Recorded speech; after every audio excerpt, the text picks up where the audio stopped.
Hi hello నమస్తే అందరికీ welcome to my channel. ఇంట్లో ఎవరు లేనప్పుడు నేను చేసుకునే వంటకాన్ని మీ అందరికీ చూపించాలనుకుంటున్నాను.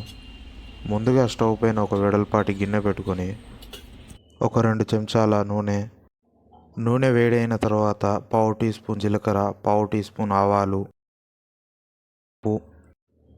2 టీ స్పూన్ల పచ్చి పల్లీలు, పొడవుగా కోసుకున్న పచ్చిమిర్చి ముక్కలు, 2 రెమ్మల కరివేపాకు వేసుకున్న తర్వాత వాటిని కొద్దిసేపు వేగనివ్వాలి.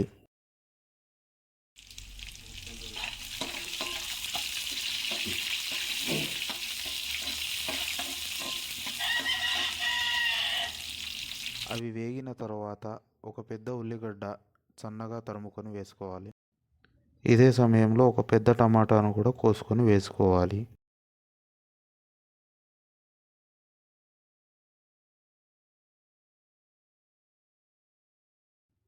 పావు టీ స్పూన్ పసుపు, 1 టీ స్పూన్ అల్లం వెల్లుల్లి పేస్టు, 1 టీ స్పూన్ ఉప్పు, 1 టీ స్పూన్ కారం పొడి వేసుకోవాలి.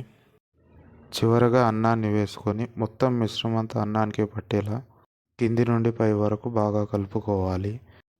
స్టవ్ మీద ఒక 5 నిమిషాలు ఉంచి చివరకు కొత్తిమీర వేసుకొని సర్వ్ చేసుకొని తినడమే.